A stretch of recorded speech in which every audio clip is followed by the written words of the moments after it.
गोटे लंबा समय धरी धर्मशाला निर्वाचन मंडली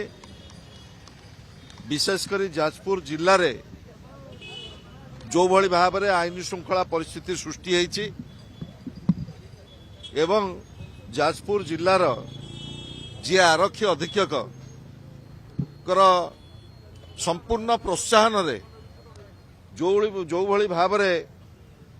आईन श्रृंखला परिस्थिति सृष्टि करने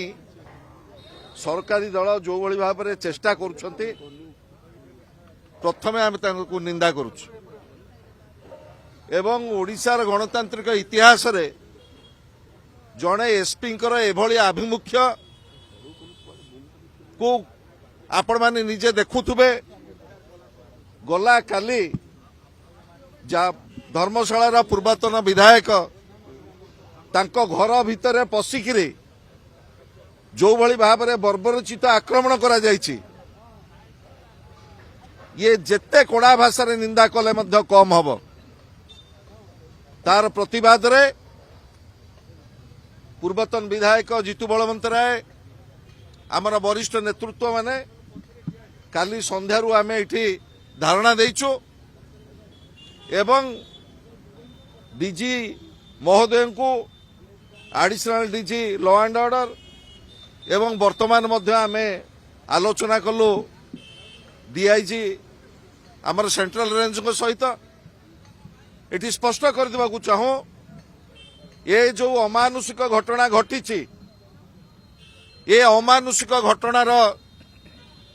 पुलिस कार्यानुष्ठान न होला पर्यंत आमे इंचे पछको घुंचबू नाही आमे 24 घंटा डीआईजीसीआर चाहिचंती पुलिस कार्यानुष्ठान पई आमे 24 घंटा दबाकू प्रस्तुत अछु किंतु आपण माने जे अनुभव करथुबे जो भली भाव में मरणांतक आक्रमण करा जायछि धर्मशालार जो अछंती एठी आपण मानक आगे जो माने बसिछंती महिला माने युवक माने छात्र माने वरिष्ठ मुरबी मानक जो भली भाव में आक्रमण करा जायछि जो भली भाव में पुलिस प्रशासन को सेठी व्यवहार करा जायछि सरकारी दलर गुंडा हिसाब रे ताकू आमे निंदा करछु एवं आशा करछु गृह विभाग मंत्री हिसाब रे माननीय मुख्यमंत्री निजर उत्तरदायित्व तुरंत नियंतु तुरंत अपराधी मानकू गिरफ्त करा जाऊ नचेत बिजू जनता दल विभिन्न पर्याय रे राजरास्ता रे लड़ाई करिवो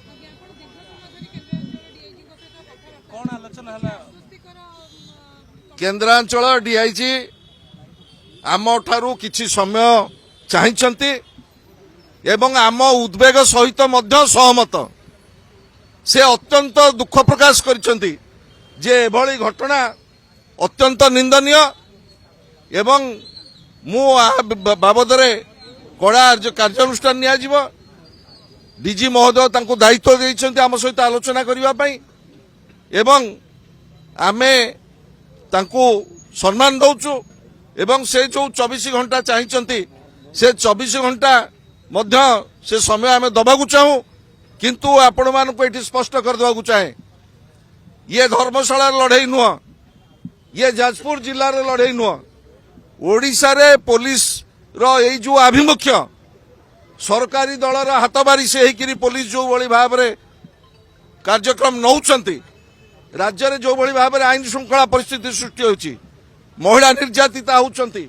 आईन श्रृंखला परिस्थिति सृष्टि होची ता विरुद्ध रे बिजू जनता दल सशक्त भाव में राजरास्ता गोलेब।